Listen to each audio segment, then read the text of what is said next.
Hola, bienvenidos a este curso propedéutico. Vamos a trabajar con las primeras lecciones del material del EDIEMS para el propedéutico en el área de entorno social. Empezaremos con la lección número 1, que son las problemáticas contemporáneas en México.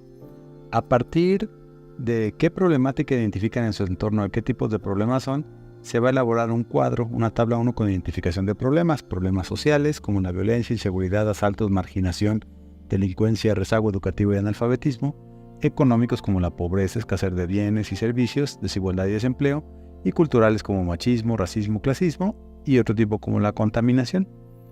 Aquí nos pide que en plenaria solicitemos algunos problemas que podamos ver en este espacio, que sean locales, estatales y nacionales. Es un trabajo que se tiene que hacer de manera personal. Después vamos a analizar y leer las siguientes preguntas, ¿sí? ¿Qué tipo de situaciones se suscitan en nuestro país? ¿Qué opinas del caso? Esto se contesta de manera personal. ¿En la localidad o entidad donde vives se ha presentado algún caso similar? ¿Cuál fue la respuesta ante ello? ¿Y consideras que esta situación es un problema? Si tu respuesta es sí, ¿qué tipo de problema consideras que es social, cultural, económico? ¿Y por qué? En la 4, ¿cuáles consideras que son las causas de este tipo de situaciones? Bueno, intervienen factores de orden económico, cultural y social, falta de ingresos que genera vulnerabilidad a las familias, aceptación social del acto de venta o matrimonio forzado, vínculos de ideas machistas que interfieren en la práctica, hasta el desconocimiento de los derechos humanos existentes en nuestro país. ¿Cuáles son las implicaciones sociales de este tipo de situaciones? Pues son múltiples, desde las repercusiones inmediatas para las víctimas que implica una violación de derechos humanos, que les vulneran desde la niñez, hasta la perpetuación de situaciones de orden social que implica abuso de nuevas generaciones. Después, solicite que se formen equipos de trabajo, analicen y anoten en el siguiente cuadro lo que se solicita. Actores y agentes sociales involucrados, responsabilidad sobre el caso y repercusión de su actuar. Aquí podemos ver el cuadro. Los actores sociales serían madre de la víctima, la policía local y la familia del esposo. En cuanto a la responsabilidad del caso, pues es desprotección de la hija, tomaron acciones sin apegarse a la ley y continuar con los usos y costumbres del lugar comprando a esta niña, Anayeli. Repercusión del actuar, vulnerar la seguridad de su hija, violentar su derecho a una niñez plena y segura, vulnerar la libertad de Anayeli y no permitir la libre decisión del hijo y pagar por su futura esposa. ¿Qué factores intervienen en el actuar de los agentes involucrados? Esto lo contestamos de manera personal. Anota la relación con cada elemento en el caso. Ejemplo, instituciones tienen la obligación de brindar protección a niños y niñas. La política debe generar políticas necesarias para asegurar la protección de niños y niñas, evitando acciones obligadas como sucede en el caso. El contexto económico. La situación económica es precaria, es mala. Derivado de eso es que las niñas son vendidas para solventar la situación económica de los hogares de la comunidad. Y en cuanto al contexto social, la comunidad ha normalizado este tipo de prácticas, al grado de encarcelar a las mujeres que se niegan a este tipo de costumbres, impensables en otros contextos. Y la educación, es importante que la gente de la comunidad tenga el conocimiento de las situaciones que se viven en otros lugares y saber que las situaciones vulneran los derechos de los afectados. La ubicación, en cuanto a la geografía, pues la ubicación determina mucho en estos casos. Recuerden que esta actividad se debe realizar en el aula de clase y que el contenido de este video tiene como objetivo ayudarles a repasar y a comparar sus respuestas. En cuanto al cierre, se pide que se trabaje en equipos y al concluir la retroalimentación preguntar al grupo cuáles son los problemas enunciados en la tabla 1 y cómo se relacionan, y solicita que se realicen las siguientes actividades en casa para la siguiente lección.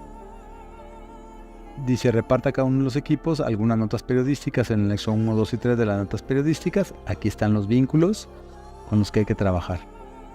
Y después, reparta cada equipo en estado, Guerrero, Chiapas y Oaxaca, para realizar lo siguiente. Investiga sobre las características poblacionales de los estados, según te asignaron: escolaridad, índice de pobreza, analfabetismo, migración, índice de población rural y urbana. Puedes consultarlo en la página del INEGI que tenemos en la parte inferior. Aquí está marcada en estas 3 páginas. Y ya después tenemos actividad 3, el testimonio oral. Comparte a tus familiares el caso de Anayeli y pregunta la opinión al respecto. ¿Qué opina tu mamá? ¿Qué opina tu papá? ¿Y qué opina alguno de tus abuelos? Pasamos a la lección 2, Sociedad Mexicana Contemporánea. Comenta con el grupo que en esta lección se analizará los factores que intervienen y generan situaciones como el caso anterior.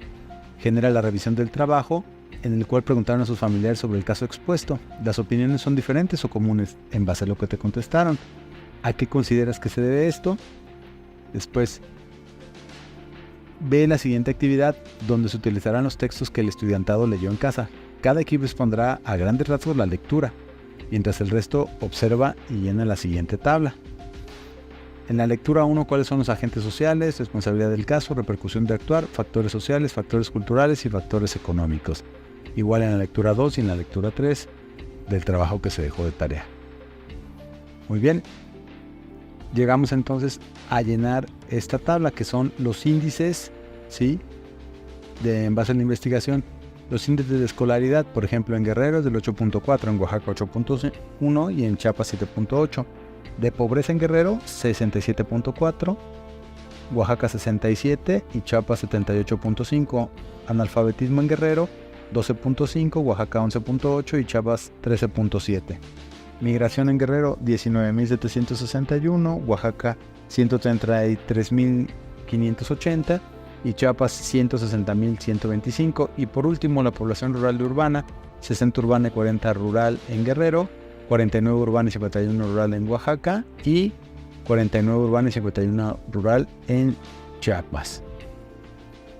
¿Qué lugar ocupan esos estados en la escala nacional? De analfabetismo, pues son los primeros 3. De pobreza, los primeros 5 con mayor pobreza. Y la escolaridad son los estados con menor nivel de escolaridad. Aquí tenemos la siguiente pregunta. ¿Qué relación consideran que tienen estas características con el problema expuesto? Hay que justificar la respuesta. Tenemos aquí un gráfico de Coneval que habla de la pobreza en México. Y vamos a llenar el siguiente cuadro. Coordina una discusión entre equipos para que interfieran los elementos de desarrollo de la pobreza y anotan en el siguiente recuadro de manera causa de efecto las consecuencias de cada elemento vinculado con la pobreza. Rezago educativo. El efecto es que hay menos oportunidades para conseguir mejores empleos. La alimentación. Una mala alimentación no ayuda en los objetivos de un buen estudio o rendimiento de trabajo. Y la seguridad social. Malos servicios sociales derivan en una mala calidad de vida. Indique que observa en el siguiente mapa. ¿Qué pasa con los 3 estados que analizamos? Pues ustedes los pueden checar. Los 3 se ubican en un grado muy alto. Finalmente llegamos al cierre. Realiza una conclusión sobre los factores que intervienen en el desarrollo de la situación de este tipo. El poco desarrollo social, bajo nivel de educación y pobreza parecen venir de la mano y ser un factor de peso para que continúen prácticas de este tipo. Muy bien, pasamos entonces a la lección número 3, orígenes prehispánicos. Hay que comentar en el grupo algunos aspectos resaltados de las notas periodísticas que leyeron. Y preguntamos, ¿a qué se refiere el término usos y costumbres? Normas son normas y formas de comportamiento social y cultural que construye y reproduce una comunidad o una serie de comunidades con una identidad común y propia. ¿Qué tipo de prácticas se llevan a cabo? Prácticas culturales, sociales y políticas. Algunos ejemplos son la autonomía política para generar acuerdos, amonestaciones y formas de selección de representantes de una comunidad. Los usos y costumbres justifican la acción cometida por Anayeli. ¿Por qué? Digan sí o no y por qué. Y para ver los pros y los contras. Vamos a ver cuáles son los pros. Se conservan tradiciones culturales positivas en el lugar. Y los contras, se cometen actos que pueden afectar a las personas, como con la justificación de ser una costumbre, no siempre se permite el desarrollo integral de las personas. Llegamos al desarrollo. ¿Qué tanta autonomía tienen los pueblos indígenas? Los pueblos indígenas tienen el derecho a la libre determinación interna. En virtud de tal derecho, pueden negociar su estatus político dentro del marco de las naciones-estado existentes y son libres de llevar adelante su desarrollo económico, social y cultural, pero todo bajo el marco de lo establecido por la Constitución Política de los Estados Unidos Mexicanos. ¿Qué papel juega la Constitución Política de los Estados Unidos Mexicanos en el ejercicio de los usos y costumbres? Pues la Constitución permite que las personas puedan ejercer libremente sus derechos, pues en ella se encuentran reconocidos en el marco normativo de nuestra nación. En ella se delimitan nuestros derechos, pero también nuestras obligaciones. ¿Por qué estas acciones se justifican con los usos y costumbres? Porque los residentes han tenido estas costumbres. Se normalizan ese tipo de acciones que están fuera del derecho toda vez que se encuentran dentro de la República. Muy bien, ¿cómo se denomina el periodo histórico donde se originan los pueblos indígenas? Se denomina prehispánico. ¿Consideras qué tipo de práctica es propia exclusiva de la época prehispánica? No, esta práctica no es exclusiva de esta época. En la sociedad colonial se ejecutaba de manera parecida. Se veía violencia de este tipo hacia las mujeres y lo mismo con la sociedad mexicana contemporánea. Analizamos el siguiente texto en los Altos de Chiapas. ¿A qué se refiere el término prehispánico? Hispánico significa que es de origen español, que forma parte de la tradición cultural y organizada de España y transmitida en América. Y el prefijo pre significa antes, por lo tanto se refiere a un periodo de la historia que contiene del continente americano antes de la llegada de los españoles. ¿Qué civilizaciones prehispánicas conocen? Pues las más destacadas se encuentran la purépecha, mixteca, zapoteca, mexica, teotihuacana, tolteca, maya, totonaca, olmeca y chichimeca. ¿Cuáles de ellas habitaban en los estados actuales de Chiapas, Guerrero y Oaxaca? Zapoteca, mixteca y maya. Después de llevar una lectura guiada de la columna Características, los cuales nombra elementos generales de las civilizaciones prehispánicas, vamos a llenar el siguiente cuadro. Y entramos primero. Características. Fueron los primeros en construir edificios ceremoniales, pues fueron los olmecas en el periodo clásico, en Veracruz y Trabajos. Comenzaron su desarrollo desde el periodo preclásico y subsistieron hasta el posclásico. Los mayas se ubican en Yucatán, Quintana Roo, etc. Los zapotecas autonombraron Vinizá, la gente de las nubes, desarrollaron centros ceremoniales, se ubicaron en Oaxaca. Los teotihuacanos se ubicaron en el Valle de México en el periodo clásico y los mexicas fueron del periodo posclásico y se ubicaron en el Valle de México. Tenemos tres superculturas en Mesoamérica, Oasis América y Aridoamérica. Así que vamos a llenar el siguiente mapa. ¿En cuál de las tres superáreas culturales se encuentra la mayor concentración de civilizaciones nombradas? Pues todos están en Mesoamérica. ¿Cuáles consideras que son las razones de dicha concentración? Pues las características geográficas que permitieron el sedentarismo y la estabilización del desarrollo sociocultural, además de la parte climatológica. ¿Qué aspectos de las civilizaciones mesoamericanas persisten en el presente? La forma de organización social y política, lenguas originarias, costumbres, tradiciones, entre otros. Y bueno, presentamos algunos elementos que clasifican a algún tipo social. Por ejemplo, en México, 7.364.645 personas de 3 años y más de edad hablan alguna lengua indígena. El aspecto que se maneja es el social. En el 2020 tenemos también el aspecto social. En México existen 71 pueblos indígenas que hablan a lo largo del país. El aspecto social. La Guelaguetza es un aspecto cultural y existen 187 zonas arqueológicas que es un aspecto cultural. Muy bien, aquí nos piden que generemos una reflexión de la herencia cultural y herencia social. Y bueno, con esto estamos terminando la lección 3, lección número 4 del material de entorno social, la colonia y el porfiriato. Aquí nos pide que contestemos mediante unas preguntas después de una discusión grupal. ¿Consideras que la vulnerabilidad de género que hemos abordado a lo largo de las lecciones es exclusiva de una época histórica o de ciertos grupos? Pues no, la violencia y vulnerabilidad de género es producto de condiciones históricas y hay elementos que las pueden o acentuar en ciertos grupos sociales. ¿Cómo era la participación de la mujer en la colonia? Pues era limitada, con casi nula participación política, una limitada formación educativa y social, cuestión de que se acrecentaba si pertenecían a un extracto social considerablemente bajo. Pasamos a la fase de desarrollo, en el cual se nos presenta otra lectura que vamos a analizar y dice: en el texto menciona que entre las familias nobles y acaudaladas existía la práctica de los matrimonios arreglados. ¿Consideras que dichas prácticas tenían las mismas implicaciones que los grupos socioeconómicos bajos? Esta es una pregunta que debe uno contestar de manera personal. En la 4, ¿cuáles son las diferencias entre las mujeres de la sociedad colonial a la que se refiere el fragmento? Bueno, pues que la sociedad novohispana, la de la Nueva América, la de América, estaba dividida en estratos sociales. Cada uno de ellos tenía roles y participación social distinta que causaba una desigualdad social. La siguiente pregunta: ¿recuerda de qué manera estaba dividida la sociedad novohispana? Aquí lo tenemos que contestar de manera personal. Tenemos alguna ilustración y dice: ¿qué representa la pintura? Pues representa precisamente el sistema de castas colonial. ¿Cuál era la división de los grupos sociales en la sociedad novohispana? Se dividía en 3 grandes grupos: peninsulares, criollos indígenas y africanos. Y tenemos el llenado de un cuadro. El grupo social, los peninsulares, ¿cuáles eran sus actividades económicas? Agricultura y minería mediante el sistema de encomienda. En la asignación peninsular, el encomendadero de un grupo de indígenas que eran los encomendados, los cuales debían prestar servicios en construcciones, cultivos de tierra, etc. Y las actividades políticas, gobernanza, administración, vinculación con la corona española, con cargos políticos y eclesiásticos.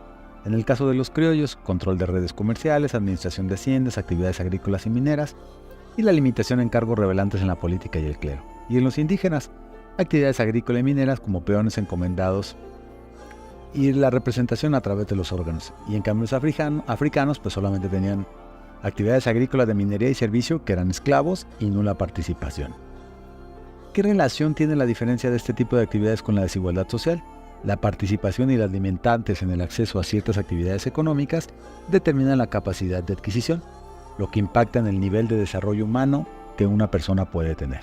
Esta restricción de la participación política de una sociedad de la que es parte limita la representación de cada persona en la toma de decisiones, lo que implica una desventaja.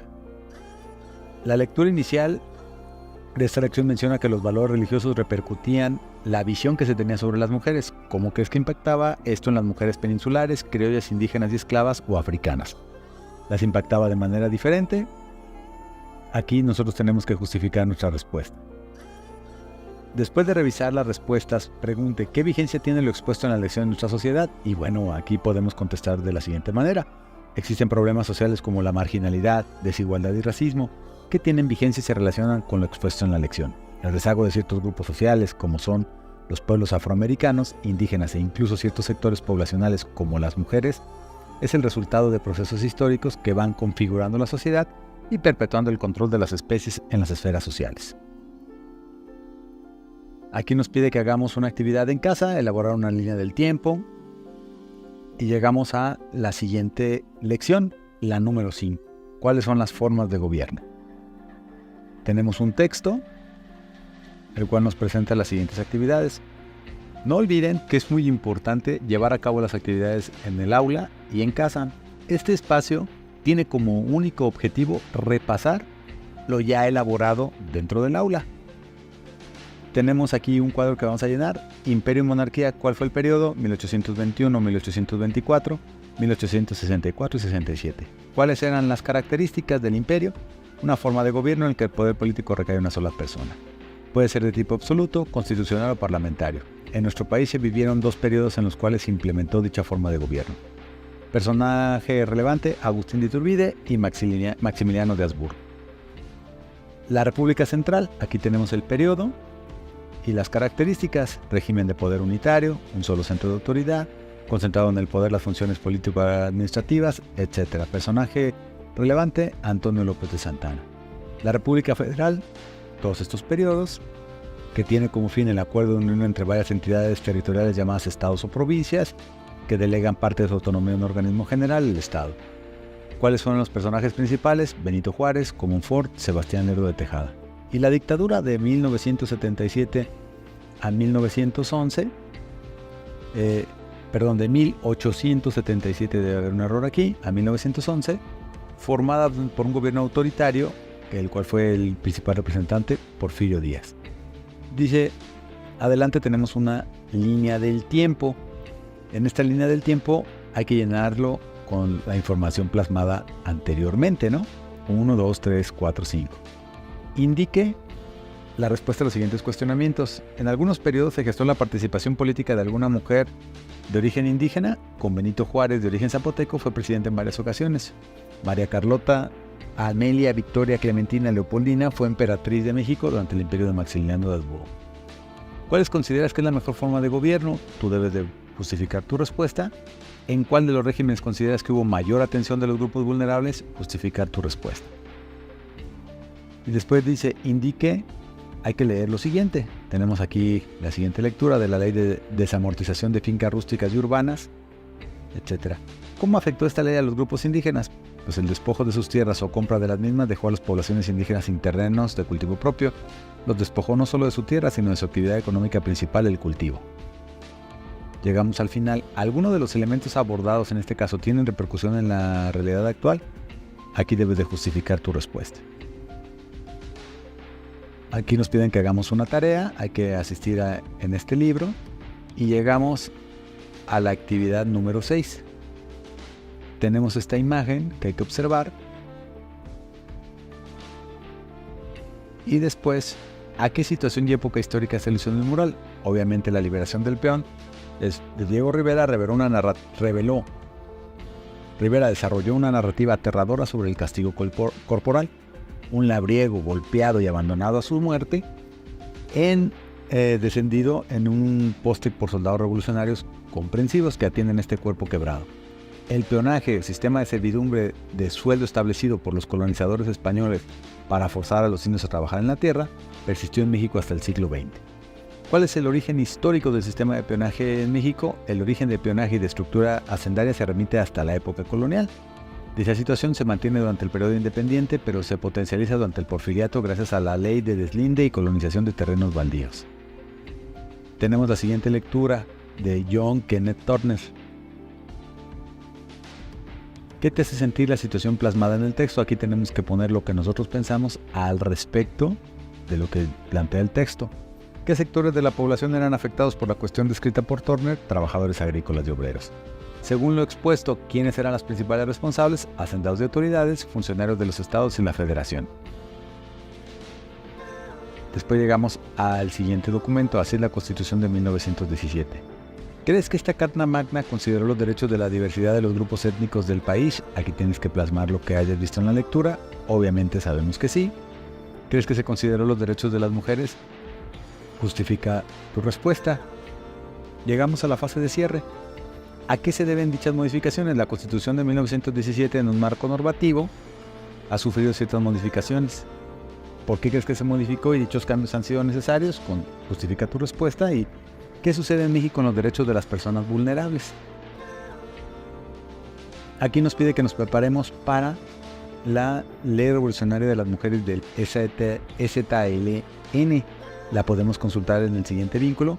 Y con eso estamos llegando al final de la lección número 6. Hola, bienvenidos a esta lección 7 del material de entorno social. Nuestro presente, nuestro actuar. Vamos a la sesión de apertura. Y vamos a fomentar la reflexión grupal de esta pregunta. ¿Qué tan importante consideras que es la Constitución Política de los Estados Unidos Mexicanos para la protección de los derechos humanos? Recuerda que esta pregunta la debes contestar bajo tus propios criterios. ¿Qué mecanismos existen para asegurar que lo estipulado en la Constitución Política se cumpla? Pues es responsabilidad del Estado garantizar el cumplimiento de los derechos humanos y lo hace a través de organismos e instituciones a su cargo y autónomas. En el caso anterior que vimos de Anayeli, ¿qué obligaciones tiene el Estado? ¿Cuáles consideras que deberían ser? Pasamos a la fase de desarrollo. Y tenemos aquí un texto que nos pide que llevemos a la reflexión. ¿Qué tanto consideras que se cumplen las disposiciones anteriores? Impulsar el desarrollo, garantizar e incrementar los niveles, asegurar el acceso, propiciar la incorporación de mujeres y extender la red de comunicación. Después, en parejas nos pide que leamos este texto para llegar a la siguiente actividad. ¿Por qué consideras que las mujeres zapatistas decretan esto en 1994 cuando la Constitución Política ya lo consideraba años antes? Porque entre la teoría y la práctica hay un gran abismo. Existen autoridades que no ejecutan las leyes de protección que brinda el Estado debidamente. Adicional a ello, los índices de marginación y desigualdad permiten la continuidad de problemáticas sociales que impiden el desarrollo social de los indígenas. Además, la reproducción de ciertas prácticas sociales y culturales pueden estar relacionadas con la violencia de género. Por ejemplo, vamos a llenar el siguiente cuadro. ¿Cuáles son las causas de un matrimonio forzado? Causas de la problemática, consecuencias, mecanismos de protección y responsabilidad. Aquí debemos nosotros ir estableciendo estos criterios. Y finalmente llegamos al cierre. ¿Cómo te hizo sentir que en nuestro país se desarrollen sucesos como el del caso anterior? Si conocieras a una persona en una situación como la de Anayeli, ¿qué le dirías? ¿Qué acciones sociales consideras que podemos implementar para evitar estas situaciones? Posteriormente nos vamos a reunir con 5 integrantes para ver el siguiente material: entorno social, México social y sistema económico político de México. Recuerda que esta última sesión la puedes desarrollar con los elementos que tengas en casa. Finalmente, con esto estamos completando el contenido del material de entorno social. Recuerda que es muy importante de llevar a cabo tus respuestas, hacer el trabajo en el aula de clase y después acercarte con nosotros para hacer una comparativa sobre tus respuestas. Bueno, Con esto estamos terminando el material de entorno social. Nos vemos más adelante. Hasta pronto.